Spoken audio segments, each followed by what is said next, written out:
வணக்கம்.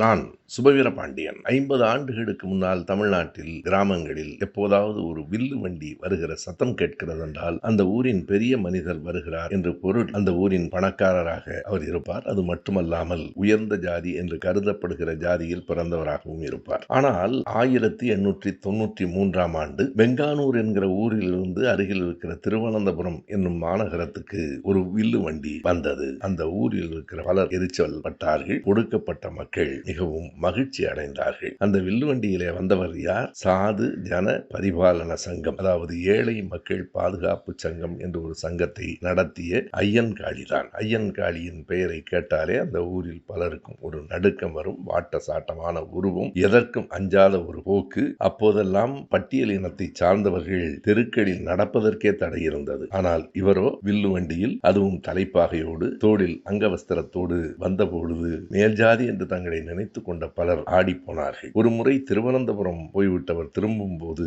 அவர்கள் கையில் கம்புகளோடு நின்றார்கள். அவர் வண்டியிலே இருந்து ஒரு பெரிய கத்தியை எடுத்தார். அவர்கள் காணாமல் போய்விட்டார்கள். இப்படி பல போராட்டங்களை சமூகத்திற்காக நடத்தியவர் நாராயணகுருவின் காலத்தில் வாழ்ந்தவர் ஐயன்காளி.